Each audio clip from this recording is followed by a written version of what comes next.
Hey there, people. This is Mike, or as I'm known on a few blogs of mine, Biostatic. This is my second upload to YouTube, and this upload is in reference to a little known government agency called Bima, the Biometrics Identification Management Agency. Now, this agency was first conceived in the year 2000, and it was conceived under the title of the Biometrics Task Force. And what it was a group of individuals that, in essence, their job was to oversee and also try to comprehend the technology of biometrics and how it could be utilized in future technologies. Now, everybody knows that we all have a genetic code, our DNA. Now, that DNA has been housed in a place called GenBank in Maryland now for quite a long time. Ever since 2003, when George Bush signed an executive order asking, or actually mandating, that anyone born in the past 30 years or anybody that goes to see a physician, a copy of that genetic material was to be sent to GenBank, and GenBank was to house it. Now, September 11th, 2001, you take a look at, say, after the plane crashed into the Pentagon.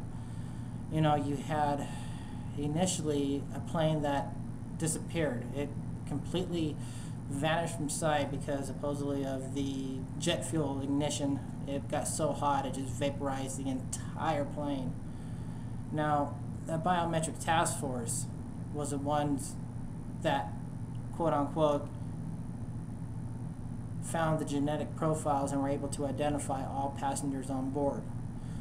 Now, what does this mean to you and me? Well, what this means is it's a whole new sense of tracking, whole new sense of identification. For the first time, a government agency, Department of Defense namely, has powers over civilians, and to me, I find that quite troubling. You know, we live in a country, in a democracy, where military rule has never been implemented, except maybe for in the Civil War or a War of Independence. But with this new kind of technology, they've been using it in Afghanistan, Iraq, Pakistan. They've been using biometrics to help track and identify terrorist identities.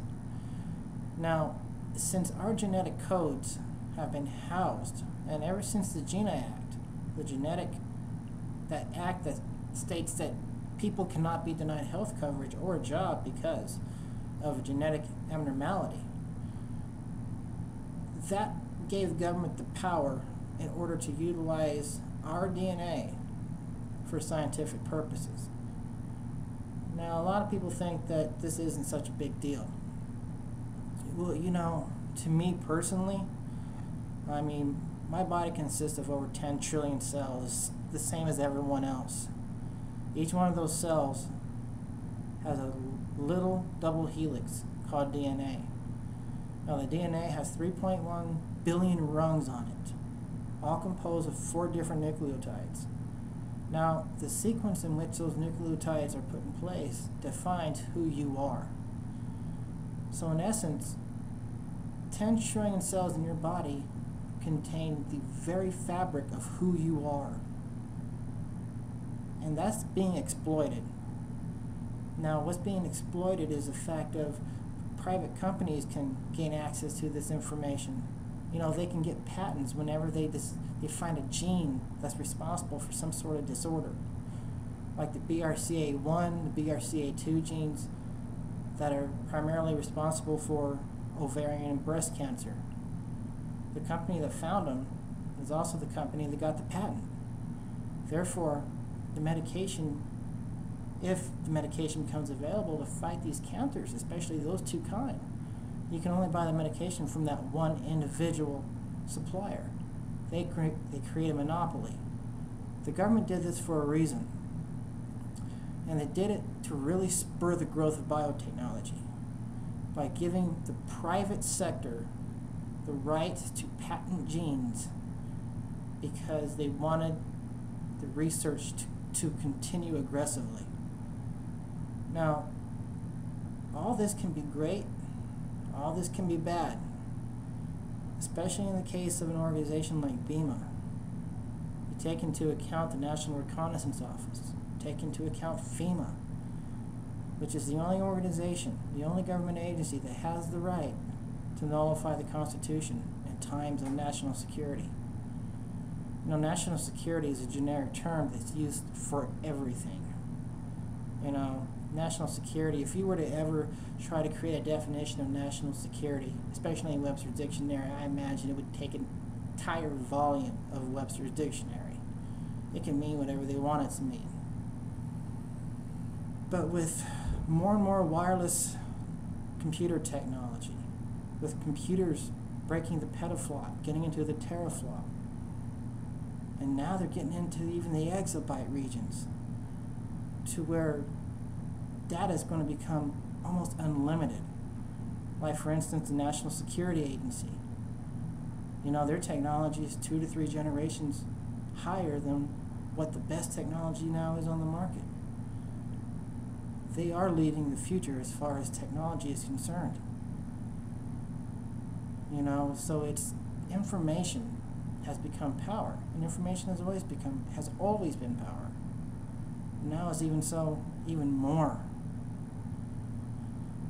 So how do you feel about it? How do you feel knowing that your genetic code is being offered to pretty much anybody?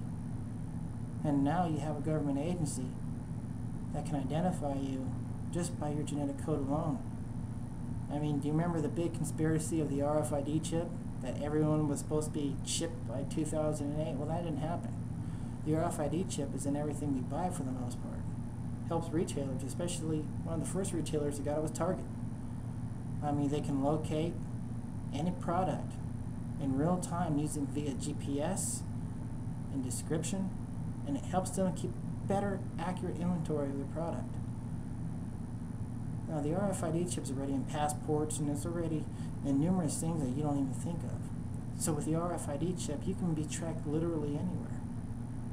But with the technology the government has, and the technology that they don't share, especially with corporations, not corporations, but agencies such as the NSA and the NRO, who's to say they don't have the technology in order to find a specific person from 300 miles up just because of a retinal scan?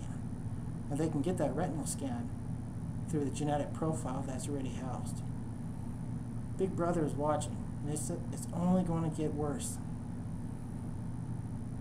Personal freedoms are a thing of the past, and they came to pass especially when the Patriot Act was first passed. John Ashcroft really did a whammy. So did Bush, so did Cheney. In some aspects, the Patriot Act is great. In some aspects, the Patriot Act is horrible. And in terms of privacy,